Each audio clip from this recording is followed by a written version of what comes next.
certo no final. Muito bem, mais uma vez, vamos dar início ao nosso estudo do Evangelho, do Mildinho. Boa noite, Neuzélia, boa noite a todos que possam estar nos ouvindo. Boa noite a todos. Eu vou dar início, fazendo a leitura da nossa leitura de hoje, vai ser um texto do livro Busca e Acharás. O capítulo é um texto antidepressivo. Quando você se observar à beira do desânimo, acelere o passo para frente, proibindo-se parar. Ore, pedindo a Deus mais luz para vencer as sombras. Faça algo de bom, além do cansaço em que se veja. Leia uma página edificante que lhe auxilie o raciocínio na mudança construtiva de ideias. Tente contato de pessoas cuja conversação lhe melhore o clima espiritual. Procure um ambiente no qual lhe seja possível ouvir palavras e instruções que lhe enobreçam os pensamentos. Preste um favor, especialmente aquele favor que você esteja adiando. Visite um enfermo, buscando reconforto naqueles que atravessam dificuldades maiores que as suas. Atenda às tarefas imediatas que esperam por você e que lhe impeçam qualquer demora nas nuvens do desalento. Guarde a convicção de que todos estamos caminhando para diante através de problemas e lutas, na aquisição de experiência e de que a vida concorda com as pausas de refazimento das nossas forças, mas não se acomoda com a inércia em momento algum. Eu escolhi para a nossa prece, hoje aqui é uma prece pelos suicidas, que a gente vai falar um pouco do assunto hoje.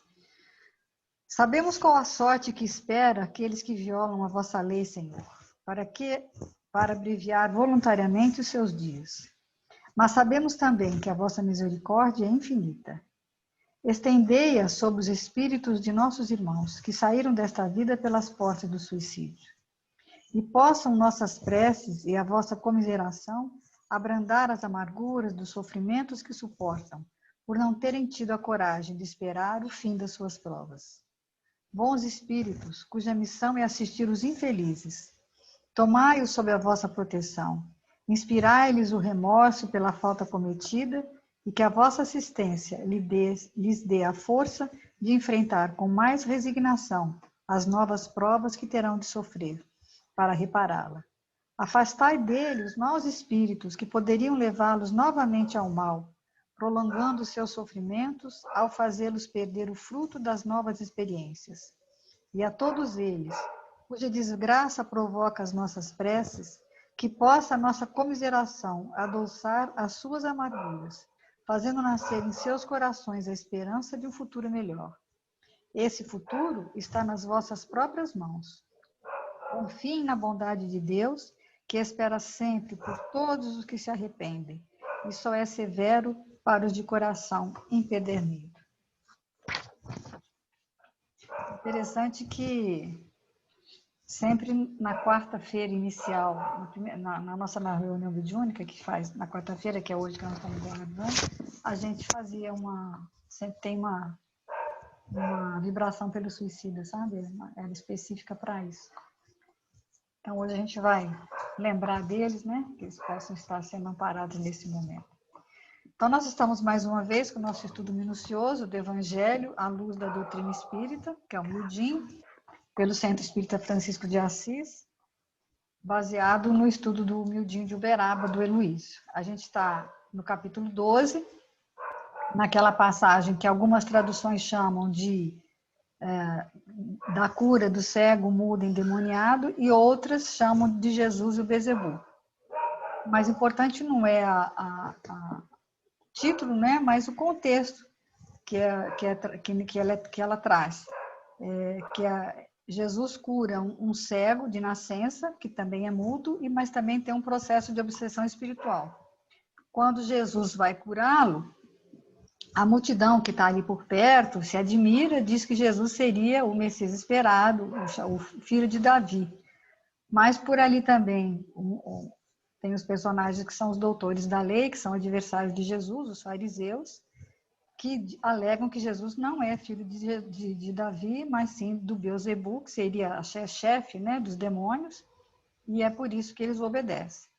Então, eles começam a agredir Jesus de uma forma velada, né, de uma forma covarde, que o Aloysio fala, né, pelo canto da boca, assim. E já há algumas semanas a gente vem estudando a resposta, né, de Jesus àquelas acusações. Jesus apresenta inicialmente a conceituação do reino de Deus. Ele vai diferenciar o que é o reino de Deus e o que é o reino dos homens. E aí a gente chega a essa conclusão. O que é o reino de Deus? Né? O reino de Deus pode ser definido como o quê? Como uma paz de espírito, como uma intimidade, né, em condição de equilíbrio, um mundo íntimo pacificado. E não importa onde ou em que momento você se encontra. O reino de Deus não é um lugar ou um mundo regenerado em si. Ele vai ser, esse mundo regenerado vai ser o quê? Uma consequência do dia em que todos os homens estiverem com essa condição de paz íntima. Só que isso não acontece de uma forma coletiva. Cada um, né, na sua individualidade, que vai fazer esse processo.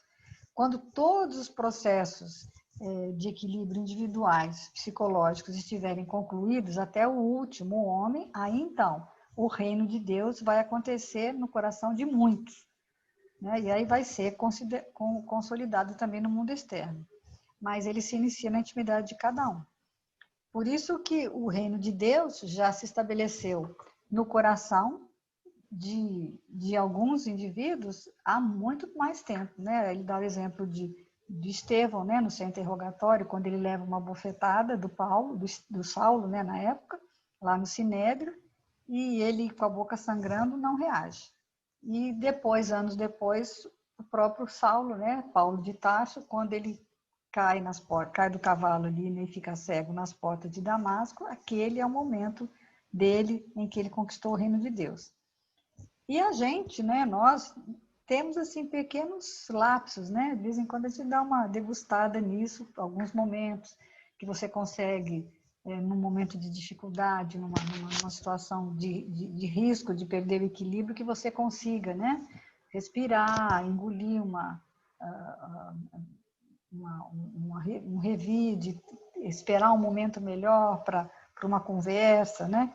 E eu achei interessante que ele lembra muito a questão da natureza, né? Quando você olha a natureza, e é engraçado que ele falou do limão siciliano lá, e aqui em casa eu tenho um pé de limão siciliano, que é uma coisa assim, que você não acredita a quantidade de limão que ele dá. Ele dá limão o ano inteiro, o tempo todo, e muito limão. Já tem algum tempo que o Lincoln distribui limão para todo mundo, né? Limão siciliano, porque é uma dádiva mesmo, é impressionante. E tudo por quê? Porque ele é cuidado, porque ele é aguado todos os dias. Mas a gente não, sabe, a gente não. Essas coisas que a gente às vezes passa despercebido, né? Você esquece, Valoriza tanto. você não valoriza, né? Então, Jesus também alerta para os fatos dos espíritos que já têm o reino de Deus em seus corações e que eles já estão vindo, né, reencarnando como nossos filhos, nossos netos, sobrinhos. E isso Jesus já falou há 2000 anos atrás. Então, nós falamos também que uma geração vai julgar a outra, como vem sendo, né? Nós julgamos a geração dos nossos pais, dos nossos avós, na questão como podia ter feito aquilo, como é que podia ter escravidão. E nós, com certeza, seremos julgados pela questão do planeta, né, da questão ambiental, né? E muitas crianças já pequenas alertam, né, conversam com seus pais. Mas está vendo? Jesus está vendo o que você está fazendo, quando você xinga, quando você perde o equilíbrio. Algumas crianças já percebem, já têm uma noção melhor do que está acontecendo, né? E na semana passada, quando nós iniciamos o estudo desse versículo 29, né, do capítulo 12, 29, Jesus deu uma dica em relação à questão da casa mental, que mesmo que um homem ele vai construir essa narrativa, né, da pequena parábola, falando da casa, uma casa onde mora um homem forte, que é invadida por um assaltante, que o algema e saqueia tudo. Então, o versículo é o mesmo da semana passada, que nós vamos continuar estudando, que diz o seguinte: ou, como pode alguém entrar na casa de um homem forte e apoderar-se dos seus pertences, se o primeiro não amarrá-lo, e então saqueará a casa dele? Quer dizer, embora seja uma pergunta, e é uma tática também, que a gente já falou na semana passada, é uma afirmação também. É possível? Sim, é possível que mesmo um homem sendo forte, né? E aí essa analogia da casa mental com a nossa casa mesmo, né? Que a nossa primeira casa é a casa mental. E a gente vive dentro dela. Então, toda casa pode sofrer uma invasão, mesmo esse homem sendo forte, né? Aí ele vai falar também que é algo que André Luiz fala na sua obra de forma muito clara, que Allan Kardec fala também através da doutrina e o André Luiz, né, pela psicografia do Chico Xavier. Então, a André Luiz vai resumir naquela palavra que nós estudamos a semana passada, que é a influenciação espiritual, que nós estudamos, né, e que nós influenciamos o tempo todo. Acho que tem um capítulo do livro Mecanismos da Mediunidade que ele fala que o tempo todo ou você está hipnotizando ou você está sendo hipnotizado. Um professor hipnotiza seus alunos, o aluno, quando faz uma pergunta, ele está hipnotizando o professor. Então, nós estamos sempre na mente uns dos outros. E tudo que a gente fala ou faz, vai influenciar, né? Então, e o estudo da semana passada focou mais na influência dos desencarnados sobre os encarnados. Mas isso não impede que existem todas as outras, né? Existe influência de encarnado sobre encarnado, do encarnado para o desencarnado, quer dizer, é uma troca geral, né? A gente está sempre fazendo isso, né? É a famosa questão do livro dos espíritos, né? No caso dos encarnados, que os espíritos respondem, né? Que de ordinário são eles que nos dirigem.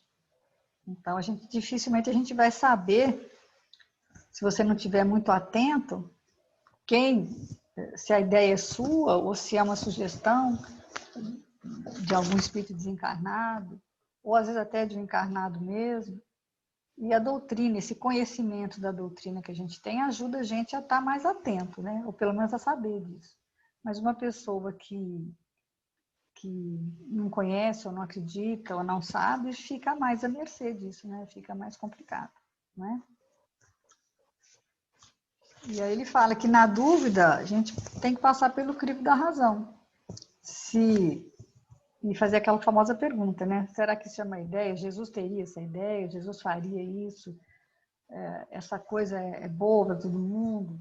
Então, a gente tem que pensar. Porque depois que você fizer, você não pode alegar, não, foi o espírito que me sugeriu, que o ato é seu, a responsabilidade é sua, e não adianta você alegar que foi uma influência, né? Não existe essa questão da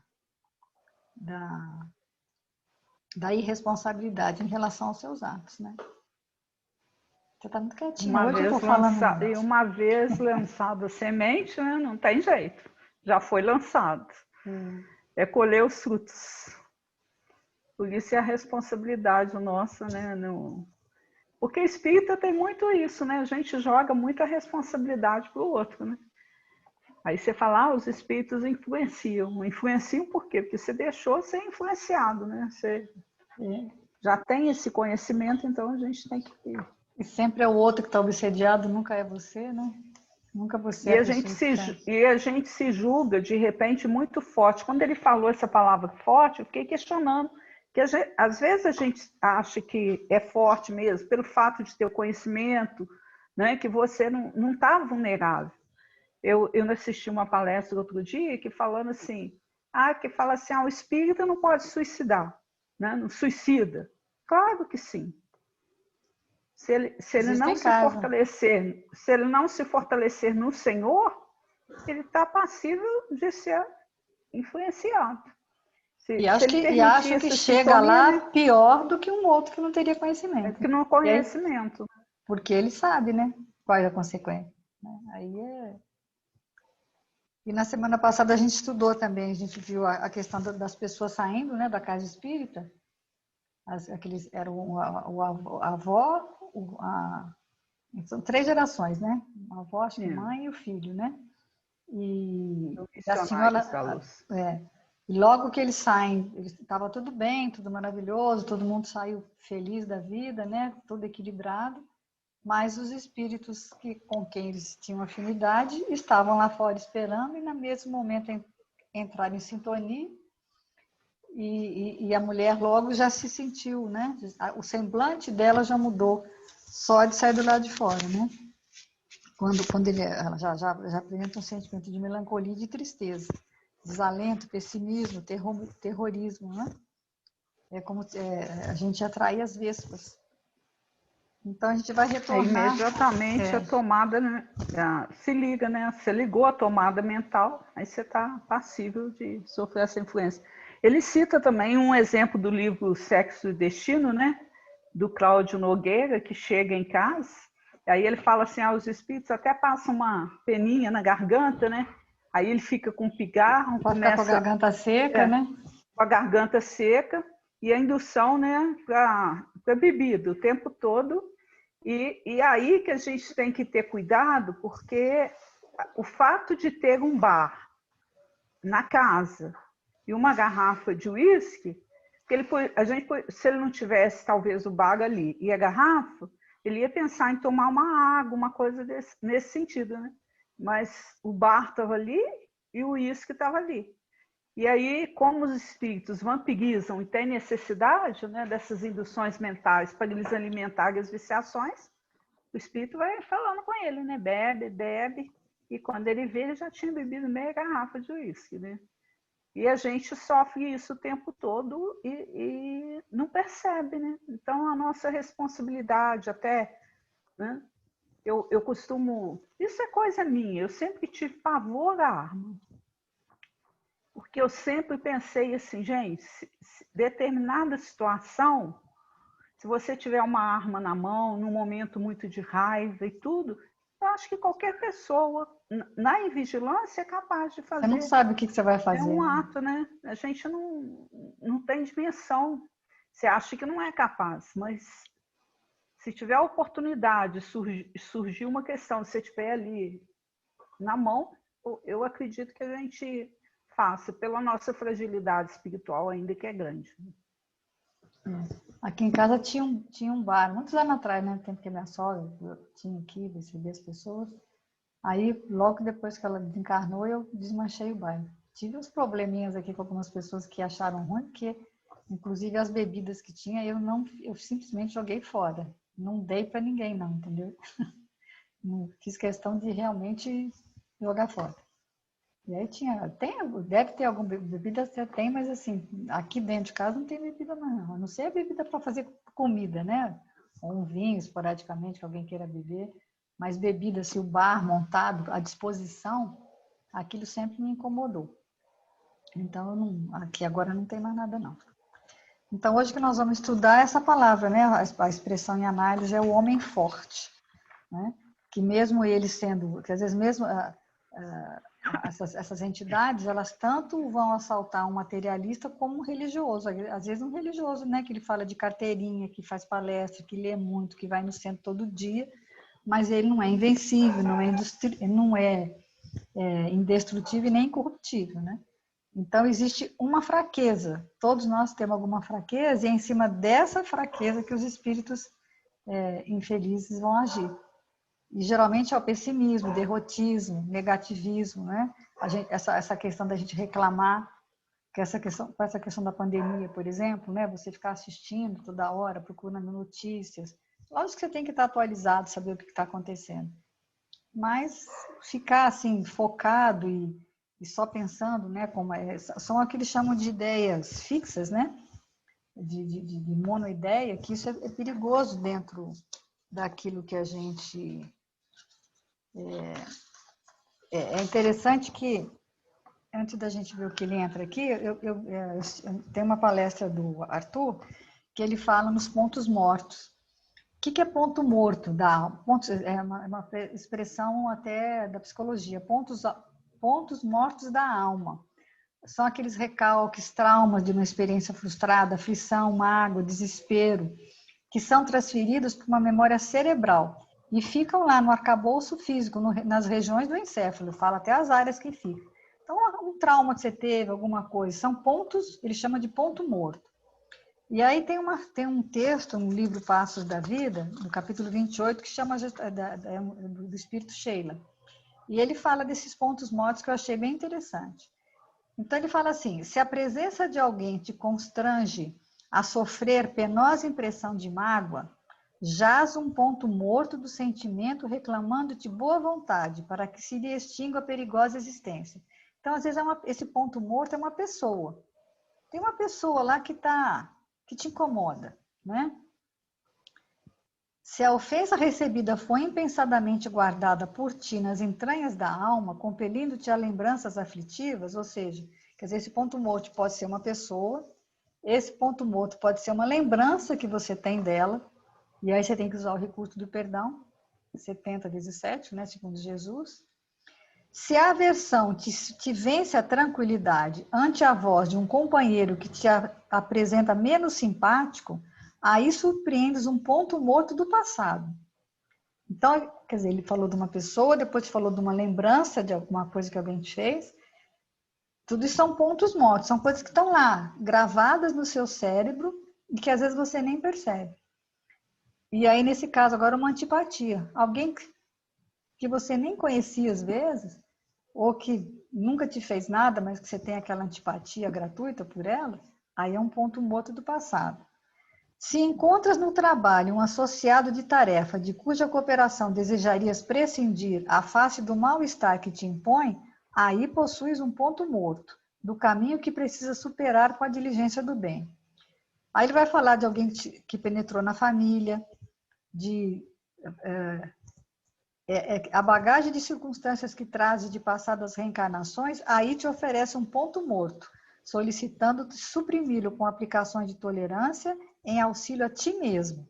Quer dizer, o ponto morto está em você, não está nele. Então, você que tem que tirar o ponto morto, você tem que diluir, é como se você vai diluindo esse ponto morto para que ele se transforme num benefício para você mesmo. Se em teu círculo de fé surge um irmão de ideal com quem te desarmonizas, tentando-te às vezes abandonar os mais preciosos deveres que te presidem a tarefa, convence-te de que aí formaste um ponto morto que é preciso afastar. Todos trazemos do pretérito pontos mortos, que é indispensável banir da estrada, a fim de marcharmos ao encontro do futuro na posição de almas livres para a abençoada missão que nos é reservada. Estejamos vigilantes contra os pontos mortos do coração, preservando a saúde moral, como nos apressamos a defender o equilíbrio do corpo físico. Rendamo-nos à serenidade e à paciência, no serviço infatigável do bem com o Cristo de Deus, porque o Mestre da ressurreição é igualmente o grande médico da vida eterna, capaz de libertar-nos do jugo tiranizante da morte. Então, eu achei interessante porque o ponto morto são pequenas coisas, às vezes, que você nem se dá conta. Que no dia a dia, você pode, se você estiver atento e vigilante, você pode perceber. E em percebendo, você fazer esse esforço, né? Ele fala assim, de diluir. O Arthur fala assim, tem que diluir, tem que diminuir. É um ponto morto que é como se fosse uma coisa que está ali. E está no seu cérebro, está fisicamente no seu cérebro. Entendeu? E atrapalhando a sua evolução. Quando você falou aí da necessidade de perceber para diluir, aí eu lembrei que eu vi uma palestra também que fala assim, que a gente pensa muito no passado, né? Ah, passado, tá lá atrás. Aí ele fala, não, o passado está aqui hoje. É só a gente buscar o que incomoda, que são as nossas tendências inferiores, é tudo que a gente construiu anteriormente, que está aqui hoje no presente, que tem que ser valorizado, repensado, conhecido para ser transformado. Que é a lei de transformação que vai regir. Então, assim, não precisa ficar preocupado que eu fui no passado. Observa as suas tendências hoje, trabalha incessantemente para corrigi-las, porque aí você vai ter um futuro mais de paz e harmonia. É muito interessante isso, porque tem tanta gente que fica assim, ah, eu queria saber o que eu fui no passado. Aí os espíritos falam, é Basta só ver quem você é, analisar né? quem você é hoje. Quais são as suas tendências? Aquilo que a gente já estudou anteriormente, né? O que você não tem coragem de confessar? Que quem confessar. O que é inconfessável. É o nosso passado que está aqui no presente, e se a gente não tiver a questão do autodescobrimento, do autocuidado, de nos fortalecermos no roteiro do Evangelho, né? Continuarão presentes lá no futuro, atrapalhando a nossa jornada e a nossa evolução. E dentro do Então, que é nós fundamental a estudamos, gente pensar nisso. dentro do que nós estudamos também a questão dos pecados capitais, né? Que tem sempre um que é mais forte em você, que chama os outros e depois chama o medo, que é o oitavo. Eu achei isso bem interessante dentro do estudo, a gente está sempre atenta com isso, né? Como... E às vezes você descobre que é uma coisa que você sempre negou. Sempre você, não, isso aí eu não sou. Aquilo que você fala assim, não, isso eu não sou, pode ser justamente o que você é. E aí, justamente, quando você descobre isso, por isso que as pessoas às vezes relutam, né? Porque você, quando descobre, não é agradável. E o movimento para você desmanchar, né? Para tirar esses pontos mortos aí e tirar... É um processo de dor, né? De dolorido, né? É por isso que o André Luiz fala, corrige em ti o que te incomoda no outro. Porque o que te incomoda muito no outro é aquilo que ainda está presente em você, que precisa ser transformado. Porque o outro, né, é o espelho da nossa mente. E é assim mesmo. Às vezes, outro dia eu tenho uma dificuldade com uma determinada pessoa e eu fico muito brava falando dela em as questões. Agora eu já estou fazendo um trabalho, um retrospecto, que eu penso assim, quando eu sinto a raiva, né, das questões, eu falo assim, o que ela tem que ainda existe em mim e eu não consigo enxergar? Que é uma pergunta difícil de ser respondida, mas que a gente tem que fazer isso. O que tem que estar me incomodando tanto? É porque ainda existe em mim. Porque os espíritos superiores, o estado mental deles é de uma serenidade o tempo todo. Mas por quê? Já teve evolução. Então, quando eles olham para nós, eles olham o quê? São crianças espirituais que vão chegar aqui onde a gente está. Mas nós não, a gente trabalha com a questão do julgamento. E o julgamento, o erro está no outro. Mas se eu enxergo o erro no outro, ele está em mim. É muito e a questão bonito também, e complexo, né, da gente e a entender. questão também, porque que acontece? Você quer mudar o outro. E o outro você não consegue mudar, que é o que ele vai falar aqui no final do estudo. Você não consegue mudar o outro. Você consegue ver como que você vai lidar, você consegue lidar melhor, que é onde ele vai falar mais no final do estudo, né? Que quando as pessoas estão te acusando, estão te deixando você doida, quando você está no fundo do poço, né? Que você, né? Os cães ladram e a caravana passa. É isso que você tem que fazer. Não ignorar, mas ouvir, né? Educar o seu ouvido, é como você ouve, como você reage, e não o que a pessoa faz em si, mas como você reage àquilo que ela fez. Né? Então, ele está no livro Estudo de Vida, né, o capítulo 70, Influências Espirituais Sutis, a gente já viu um pouco isso a semana passada, né? Que ele vai falar, sempre que você experimente um estado de espírito tendente ao derrotismo, perdurando há várias horas, sem causa orgânica ou moral de destaque, avente a hipótese de uma influência espiritual sutil. Então, eu me lembrei quando ele fala assim, a pessoa que sai de casa, né, e fica com ansiedade, ah, será que vai chover? Aí eu me lembrei assim, as coisas que a gente carrega na bolsa, né? Principalmente mulher, né? Você tem que, a bolsa vai aumentando, né? Você carrega, não quer tudo, né? Ah, você tem um band-aid caso, e se eu machucar, né? Aí tem, agora tem carregador de celular, porque o celular pode descarregar e você não pode ficar sem ele de jeito nenhum, né? Tem o guarda-chuva, então, é coisa de tapatar o sol que fosse, tá com o guarda-chuva dentro da bolsa. Um absorvente. Conhecer, já estou livre dele. Agora é o álcool gel. Agora tem álcool gel, né? Então, quer dizer, você vai... e se isso acontecer? E se aquilo acontecer? Não, você sai tão Mas às né? vezes até é bom a gente ter uma determinada, né, prudência, porque outro dia, o que aconteceu? Eu desci, entrei dentro do carro, aí cheguei lá embaixo, quando eu fui descer, que eu olho para mim, eu estava sem máscara. Aí eu falei, olha a importância de se carregar uma máscara. Agora tem que carregar a máscara. Agora não está dentro da bolsa, não, mas está dentro do carro, porque eu falei, se correr esse risco, tem a máscara, né? Então, um pouco de prudência a gente tem que ter, né? Sem exageros. Né? Sem exagero, né? Aí ele fala assim, seja claro, consigo para auxiliar os mentores espirituais a socorrer você. Essa é a verdadeira ocasião da humildade, da prece e do paz. Então, ele vai falar, que a gente já falou semana passada, né? Primeiro, atitude.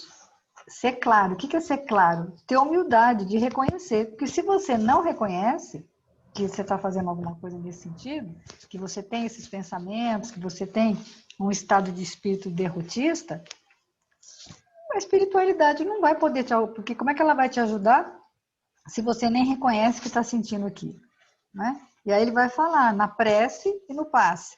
Nós puxamos para um outro lado na semana passada, que era o silêncio, que é o SOS, né? Silêncio, oração e serviço, né? E eu achei interessante que tem um texto aqui, deixa eu ver se eu acho ele aqui,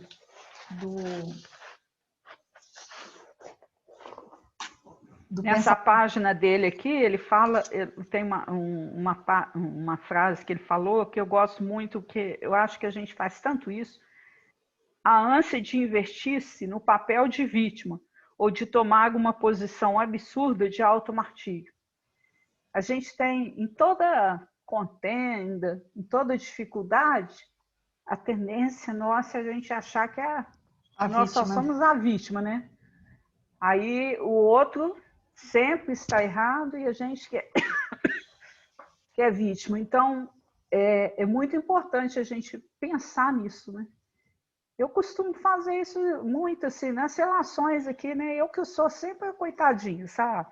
Relações familiares, aí o outro que está agindo assim, você tem essa tendência. É uma coisa que a gente tem que corrigir, porque o erro não está no outro, está na gente. Né? Até se o outro tem algumas é mais infantil, né? Ele é infantil, qual que é a responsabilidade disso? É dele, o fato dele ser infantil. Agora a gente se coloca na posição de vítima e quer modificar o outro a qualquer custo. E ele fala que a coisa vai ficando complicada. Um jeito bom de você dar o diagnóstico de como está o seu pensamento, se está tendo esse pensamento ou não, é as coisas que você vê nas redes sociais, ou as coisas que você assiste, né?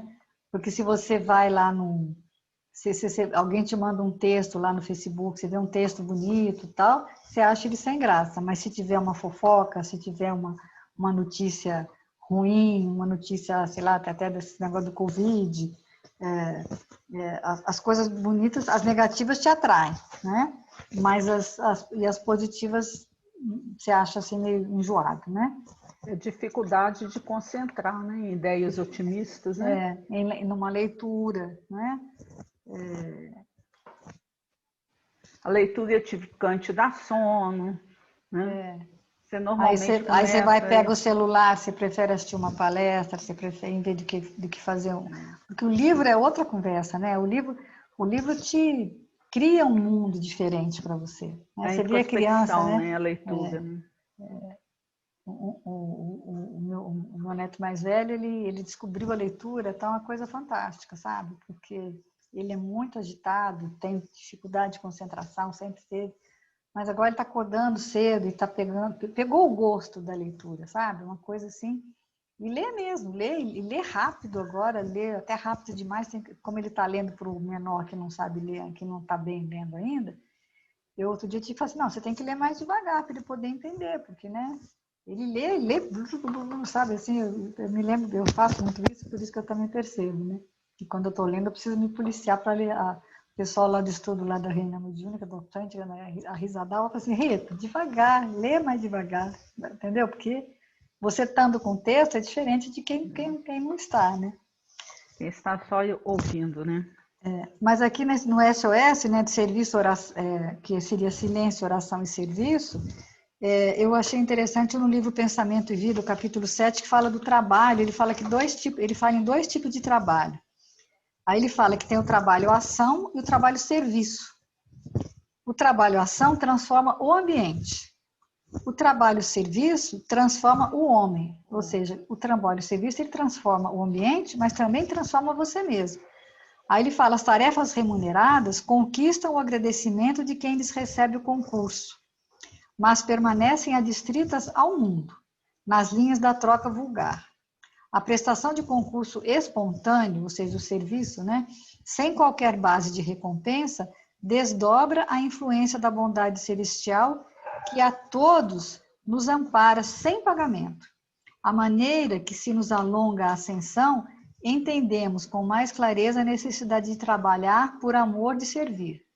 Quando começamos a ajudar o próximo sem aguilhões, matriculamos-nos no acrisolamento da própria alma, entrando em sintonia com a vida abundante. Nos círculos mais elevados do espírito, o trabalho não é imposto. A criatura consciente da verdade compreende que a ação no bem é ajustamento às leis de Deus, e a ela se rende por livre vontade. Por isso, nos domínios superiores, quem serve avança para os cimos da imortalidade radiosa, reproduzindo dentro de si mesmo as maravilhas do céu que nos rodeia e a espelhar-se por toda parte. Então, tem dois tipos, ele achei interessante ele colocar em duas partes, né? O trabalho, a ação, que é você trabalhar e ganhar o seu dinheiro, que é normal, mas o trabalho serviço, que é aquele que você faz por amor mesmo, por servir. Esse que vai te fazer melhor, que aí ele vai transformar não só o ambiente, mas transformar toda o local e principalmente a gente. Como é que é um bem que você faz, né? Aquela música, né? Cante se quer ser feliz, ore e tudo mudará. Ame, então compreenderá a alegria de servir. Né? Então... É verdade.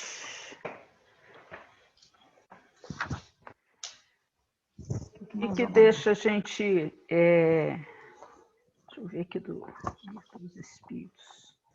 No Livro dos Espíritos, né, tem uma pergunta, a 943, que são essas, se fala do desgosto, né, em relação à vida, que é essa questão da influência espiritual, que se a gente não tiver essa vigilância, a gente vai achando a vida, né, ruim. Aí os espíritos respondem assim, ó, 943, de onde vem o desgosto pela vida que se apodera de certos indivíduos sem planos plausíveis? Efeito da ociosidade, da falta de fé e muitas vezes da saciedade. Para aquele que exerce suas faculdades com um objetivo útil e conforme suas aptidões naturais, o trabalho nada tem de árido e a vida se escoa mais rapidamente. Ele suporta as vicissitudes da vida com tanto mais paciência e resignação, quanto mais age, tendo em vista a felicidade mais sólida e durável que o espera. Aí, nesse estudo, quando a gente fala assim, que essas três coisas, né? A ociosidade, a falta de fé e a saciedade, o que a gente acha que é a ociosidade? A ociosidade seria o não fazer nada, não é assim que a gente pensa? Mas eu achei muito interessante que ele fala assim, não é só isso. A ociosidade não é só fazer, não fazer. É você fazer, mas você não está presente naquele momento. Uma ociosidade espiritual, né? Espiritual. Porque às vezes é isso que acontece. A gente na busca, você fica agitada fazendo um montão de coisa, mas não se concentra em nada, não valoriza nada daquilo que você está fazendo, né? Então, quanto que é importante... Faz tudo de forma automática, né? Liga no automático e vai fazendo. E vai fazendo. É aquela música, né? Deixa a vida me levar, a vida leva eu. Então, o quanto que é importante essa parada para a gente refletir naquilo que está fazendo. Que eles falam assim, ó, muito cuidado com o vazio das vidas muito ocupadas. Muito ocupadas, né? Então é muito sério, né? São Eu rituais, achei né? muito interessante. Quando você vai fazendo porque... as coisas de forma ritual, você tem muito, até dentro da casa espírita mesmo, você vai fazendo tudo igual sempre, da mesma forma, do mesmo jeito, achando que está com muito trabalho, que está fazendo tudo direito, mas você não percebe que não está tendo resultado, né? Aí quando ele fala também da falta de fé, né? Que a mesma coisa, ele faz a mesma colocação. Por quê? Aí você fala assim, mas eu tenho fé, eu tenho uma religião. Mas o que é religião? A gente tem a fé o quê? Dos fariseus, que é uma coisa exterior. Agora, você já parou para pensar o que significa essa falta de fé? Como que você pode trabalhar essa questão em você, né? Então, qual que é o meu foco, né, na questão religião?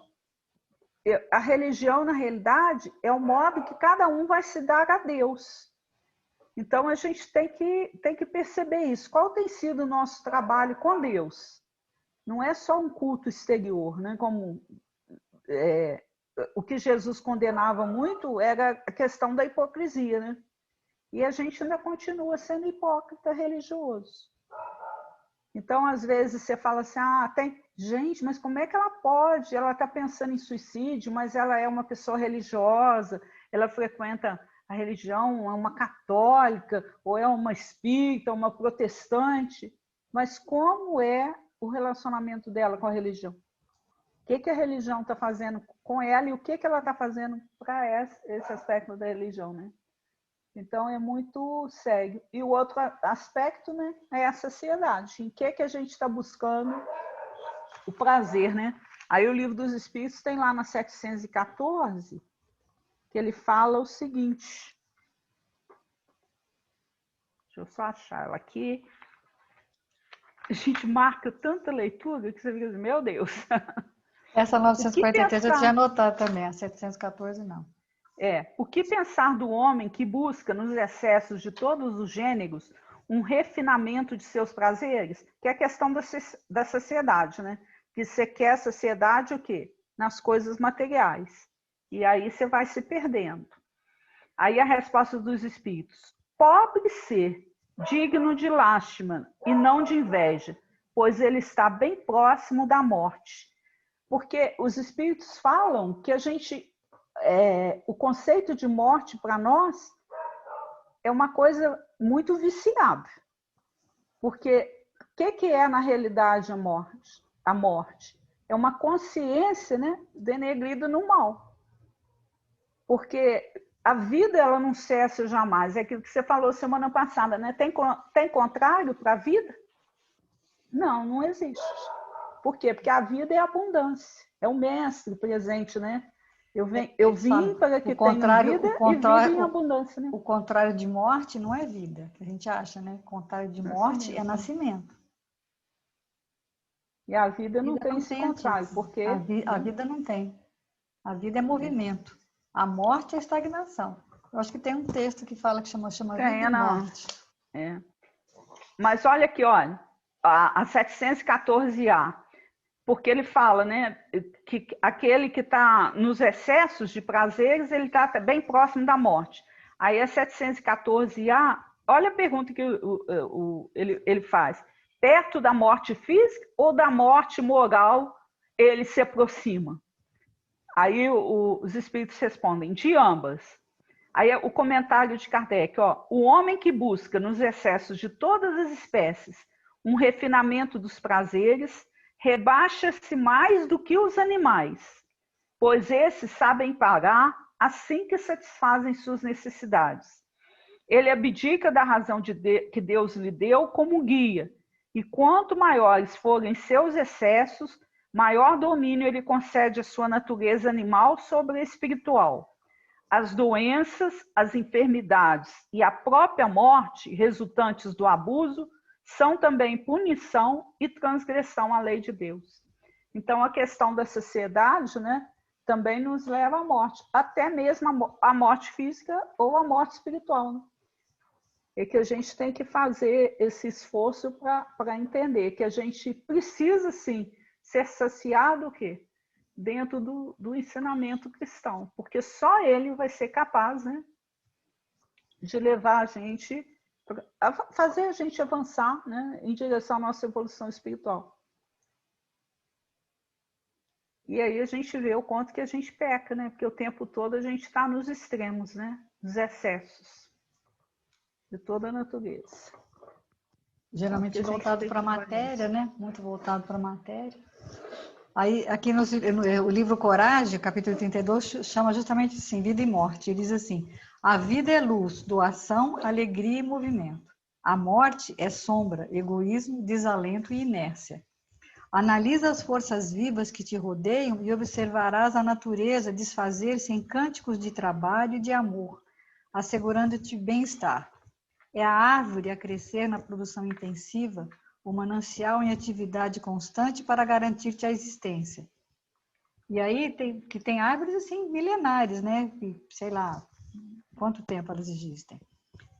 Mas não tão longe de ti pode-se ver igualmente a morte no poço estagnado, em que as águas se corrompem, na enxada inútil que a ferrugem devora, e no fruto desaproveitado que a corrupção desagrega.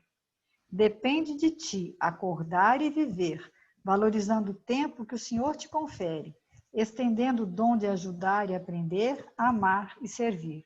Muitos nascem e renascem no corpo físico, transitando da infância para a velhice e do túmulo para o berço, à maneira de almas cadaverizadas no egoísmo e na rebelião, na ociosidade ou na delinquência. Aqui refletidamente se acolhe. Absorvem os recursos da natureza sem retribuição, recebem sem dar, exigem concurso alheio sem qualquer impulso de cooperação em favor dos outros e vampirizam as forças que encontram. Lembra-te dos talentos com que Deus te enobrece o sentimento e o raciocínio, o cérebro, o coração, fazendo verter a glória do bem através do teu verbo e de tuas mãos. Desperta e vive, para que das experiências fragmentárias do aprendizado humano possas um dia alçar o voo firme em direção à vida eterna. Então, a gente pensar, né, nessa questão de vida e morte e como eles usam sempre a natureza como exemplo, né? Que para a semente, para a árvore crescer, a semente tem que morrer. Mas quando a árvore, o fruto, morre, a semente renasce. Então, isso tudo é um ciclo da vida que é tão bonito que é só você observando a natureza você consegue perceber, né? Tem um livro também falando A Terra Notícias, que vai falar também que a vida é uma corrente sagrada de elos perfeitos, que vai do campo subatômico até Deus. E cada vez que impenitentes ou distraídos lhe dilaceramos a harmonia, despendemos força, habilidade e tempo no reajuste. Então, toda vez, quer dizer, a vida é uma corrente de elos sagrados. A gente que com as nossas atitudes rompe esses elos. E para unir esses elos novamente, a gente vai gastar tempo. E nesse tempo vai ter o quê? As provas, né? Não existe infelicidade senão aquela que decretamos para nós mesmos. As posições no mundo são provas ou prêmios, expiações ou experiências. Todos possuímos créditos e todos estamos endividados segundo as qualidades enobrecedoras e as imperfeições deprimentes suscetíveis de serem analisadas em nossa conta pessoal. Além do sepulcro, onde o denso veículo abandonado é simples resíduo da alma imperecível, outras organizações associativas se levantam, nas quais a entidade humana, quando ajustada à lei natural do progresso, encontra clima propício às suas aspirações de amor e necessidades de estudo. Lares de luz, ninhos abençoados de união, aguardam aqueles que se estimam e se congregam nos mesmos laços afins. Então, é a lei da vida, né? Da reencarnação, de você voltar no mesmo âmbito, naquele local. E esse conhecimento que a doutrina nos dá, que a gente tem, é um alerta, né, para a gente tentar vivenciar isso da melhor forma possível, com mais atenção mesmo, né? É no Pão Nosso que fala, né? Espiritualmente falando, apenas conhecemos um gênero terrível de morte, o da consciência denegrida no mal, torturada de remorso ou paralítica nos despenhadeiros que marginam a estrada da insensatez e do crime. É chegada a hora de reconhecermos que todos somos vivos na criação eterna. Muito lindo, né? Quem passa pela sepultura prossegue trabalhando. E aqui, quanto aí, só existe desordem para o desordeiro. Então, até mesmo a nível de desencarnado, né? Porque é a ilusão que a gente tem, né? Que vai morrer, vai acabar tudo. Os equívocos que as religiões trazem. Então, a gente vai ser surpreendido exatamente no estado mental que a gente está. Que a vida é vida. Só que a gente tem que perceber que, para nós, chegou o momento de entender a vida, né? De reconhecermos que todos somos vivos na criação eterna, que a vida nossa é abundante e que a gente tem que caminhar rumo ao progresso. E como é importante a gente tomar conta, né, dessa casa mental, porque você não sabe a que hora que você vai desencarnar, né? Então, aquela questão, né? Cuidado para não desencarnar numa má hora, no momento que você está aí, né? Cheio de pontos mortos, cheio de fixação mental. Esse livro que nós estamos estudando no domingo, o capítulo nos domínios da mediunidade, o capítulo 25 fala justamente disso, que é em torno da fixação mental. Então, ele vai falar que o tempo, para nós, é sempre aquilo que dele fizemos. Lembremos-nos que as horas são invariáveis no relógio, ou seja, o relógio, ele anda sempre igual. Mas dependendo do que você está interessado, então, quando felizes, não tomamos conhecimento dos minutos. Quando você está fazendo uma coisa agradável, feliz, que você está gostando, você não percebe o tempo passar. Mas, quando não nos esforçamos por superar a câmara lenta da angústia, a ideia aflitiva, obcecante, nos corrói a vida mental, levando-nos à fixação. É aquele tempo que não passa, porque você está porque você está com a ideia fixa, né? Qualquer grande perturbação interior, chame-se paixão ou desânimo, crueldade ou vingança, ciúme ou desespero, pode imobilizar-nos por tempo indefinível em suas malhas de sombra, quando nos rebelamos contra o imperativo de marcha incessante com o sumo bem.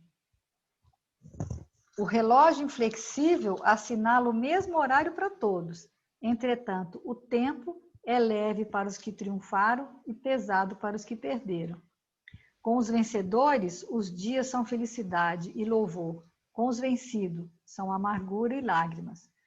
Quando nós não desvencilhamos dos pensamentos de flagelação e derrota através do trabalho constante pela nossa renovação e progresso, transformamos-nos em fantasmas de aflição e desalento, mutilados em nossas melhores esperanças ou encafurnados em nossas chagas íntimas.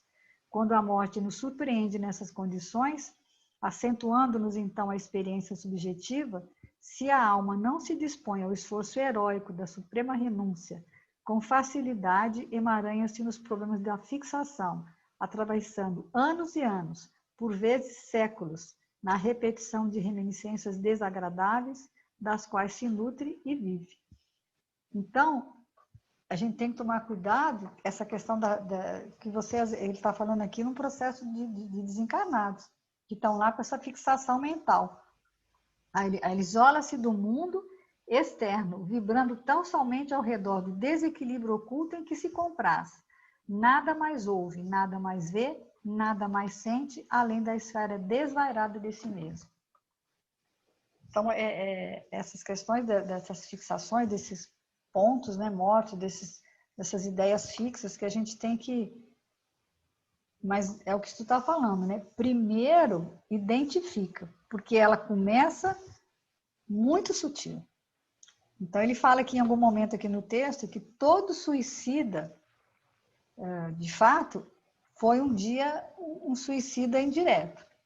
Ele começou com uma ideiazinha pequenininha, um ponto morto, uma coisinha pequena que incomodou, que ele não colocou para fora, que ele não se posicionou, que ele deixou aquilo ficar aumentar dentro dele, né? Estou gostando muito desse trabalho do Marlon Reto trabalhando as emoções, porque é quando você não trabalha uma emoção negativa e ela vira um sentimento negativo, vai criar esse entrave, né? Que é difícil de você tirar depois. Porque aí você fica achando que está no outro, mas não está no outro, está em você. Você fica procurando no outro, mas é em você que ele está. E é só você que vai competir e tirar. É onde ele vai falar aqui no final do estudo, né? De você, quando você está sendo perseguido, do fundo do poço. Você chegar no fundo do poço é o melhor lugar que você pode estar. Porque é onde você vai ter impulso para ir dali para frente é só melhoria. É a dualidade que tem que existir, né? E a gente não pode se esquecer, né? Está lá no Velho Testamento, né? O Espírito de Deus se move sobre a face do abismo. Porque o Deus está em todos os lugares. Se você está lá no fundo, olha para cima, verticaliza, já atingiu lá os pés, né, no chão. É você voltando, porque os pés simbolizam o quê? Dentro da narrativa, né, bíblica que a gente estuda sempre, que os pés representam os nossos sentimentos. Então, quando eu toco o fundo do poço, ou seja, quando o meu sentimento é tocado na sua dor mais profunda, que eu acho que eu estou num abismo que não tem saída, eu olho para cima, porque o Espírito de Deus está ali sobre a face do abismo, né? Aguardando a nossa boa vontade. É o que André Luiz, né? Quando é a passagem do Nosso Lar lá, que o André Luiz no umbral, né? Que ele, o tempo todo os espíritos estavam ali prontos a ajudar, né? Mas ele só conseguiu ser ajudado quando ele desenvolveu nele essa consciência que ele precisava o quê? Orar. E a partir do momento que ele ora, né? Modificando o sentimento um e criador, fazendo a né? verticalização. Se existe um criador, né? Que ele me ama, né? Que ele se importa comigo. Então, tá tudo certo. Você vai ser ajudado, mas você tem que fazer a sua parte, né? É onde o Aloysio fala, né? Desse capítulo do livro Atenção, que é Imperativo da Paciência. Ele fala assim, provável, raros amigos pensem nisso, paciência por imunização contra o suicídio. Nas áreas da atividade humana, basta às vezes surgem para a criatura determinados topos de provação, para cuja travessia nem sempre bastará o conhecimento superior. Quer dizer, mesmo uma pessoa que seja fortalecida, que se sinta forte e que tenha um conhecimento espiritual, isso não vai adiantar nada para ela. Ela vai ter que ter o quê? É necessário que a alma se apoie no bastão invisível da paciência, a fim de não resvalar em sofrimentos maiores. É onde que ele vai falar, né? Que você está lá no fundo do poço. Ele dá o exemplo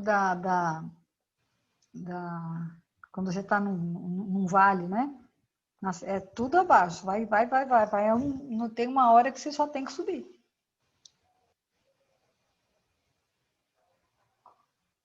Chegando na hora, Rita, acho que não vai. Né?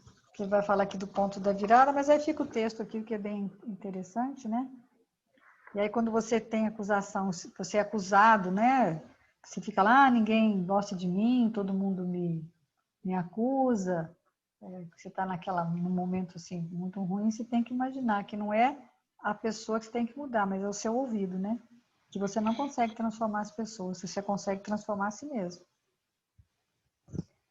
Então, o livro Escrínio de Luz também tem esse texto, capítulo 37, que fala dos suicidas, né? Saibamos utilizar dificuldades na sublimação de nosso futuro.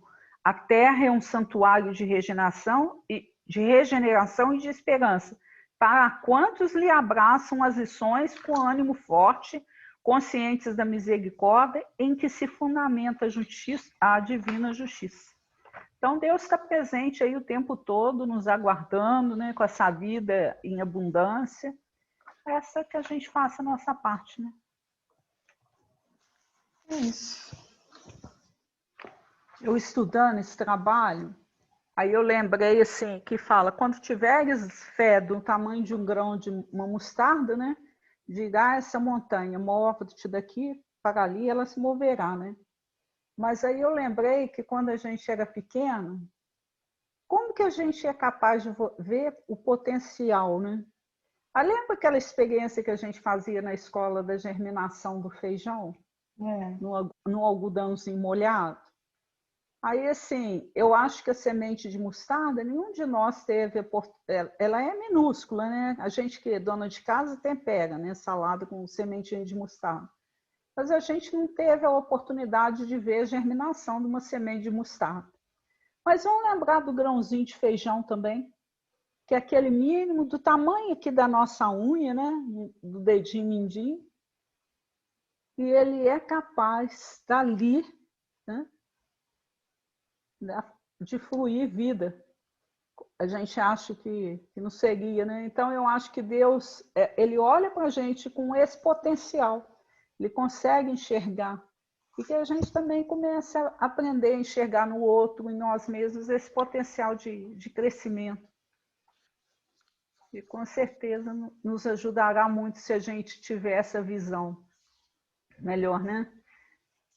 Que a gente tem esse potencial, acreditasse mais nesse potencial divino que existe em nós. Se você imaginar, né, o Arthur também fala muito do universo, né, de como, da imensidão, né, de quanta coisa tem no universo. Ele fala assim, você olha para o céu, você acha que tem tantos, ele fala num planeta que chama Trapista, um planeta não, um sistema planetário que descobriu que tem 7, não sei se você já viu essa palestra dele, que ele fala que tem 7 planetas, dentro deles 3 têm condição de ser habitado, porque eles acham que tem condição de ser habitado porque tem água, como se a ciência ainda acha que se não tiver água não pode existir. Quer dizer, Deus é muito maior que isso, né? Ele não depende de água para ter vida. A vida é vida em qualquer lugar, e tem recursos para outras formas de vida, né? Aí ele chega lá e fala, não tem ninguém, quem sabe que não tem ninguém, né? Já estamos chegando, Nessa já tem essa palestra dele, missão de eu Marte gosto agora, quando né? ele fala que a nossa capacidade de percepção do universo é 4%. Não, Porque a gente essa só palestra vai dele é muito enxergar, boa. a gente só vai enxergar aquilo que os nossos sentidos terrenos deixam a gente ver. Fora isso, né, é entender a nossa pequenez, a nossa inferioridade e acreditar que existe algo muito maior, né? E eu fiquei, nessa palestra, quando ele começou a falar, né? Aí eu fiquei imaginando assim, se aqui tudo é perfeito, tudo funciona de uma maneira tão harmoniosa, e nós estamos num planeta de provas e expiações, imagine no o que nos planeta. espera Você viu lá na frente. uma casa que tem forma de uma nota musical? Gente, achei tão lindo ele falar isso. Né? Imagina, fiquei imaginando, aquilo já veio na minha mente, assim, uma casa em forma de nota musical. Em Júpiter, né? Então, quando a pandemia estiver no mas se a gente desalento, for lá, a gente não vai ver, né? Pode até quando a chegar. pandemia estiver trazendo desalento aos nossos corações, melancolia, vamos acreditar que isso tudo passa e que existe um potencial renovador em tudo isso. E ele fala também, né, que esse sistema planetário, para você chegar lá, demora 40 anos-luz. Então, você demoraria uma encarnação inteira para ir e voltar. Era só ir lá, olhar e voltar. Quer dizer, pensa bem. Se viajar na velocidade da luz, que não é possível, né? Não é possível viajar na velocidade da luz, porque tudo que tem massa não consegue viajar. Mas se a gente pudesse viajar na velocidade da luz, demoraria 40 anos para ir, 40 anos para voltar. Porque são trilhões e trilhões de anos-luz, sei lá, de medida lá que vai fazendo a coisa conta. que foge ao nosso Não, eu até anotei que tem algo raciocínio, anotado, né? mas é muito legal. É onde você começa a se sentir pertencente, né? Algo muito grande. E você ser essa sementinha e você ter essa força de seguir adiante. Você não pode desistir, não. Você não tem essa permissão. Né? A vida é abundante mesmo. grandiosa demais. Eu vim para que tenham vida, e vida em abundância. Só falta então, acreditar. Vamos encerrar, né? Fazer a nossa prece. Jesus, amigos espirituais que nos assistem aos dias e horas, nesse momento só nos resta agradecer.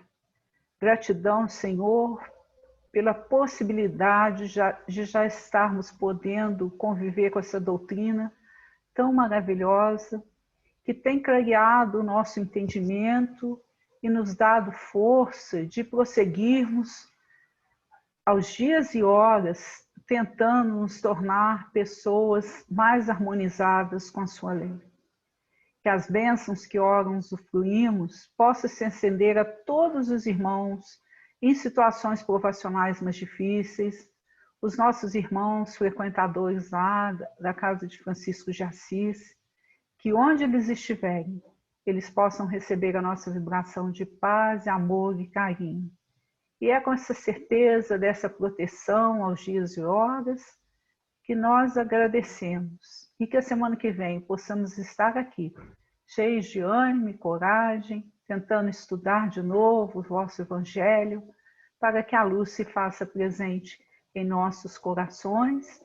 E por minimazinha que ela seja, Senhor, como nosso exemplo, né, do grãozinho de feijão no algodão germinando, que a gente também possa ser um pouquinho desse grão, né, germinando, lançando pequenas sementes que a gente descobre estudando o seu Evangelho. Obrigado, Senhor, e fique conosco hoje, agora e sempre. Assim seja. Muito bem. Até a próxima semana, se Deus quiser. Vamos todos com Deus.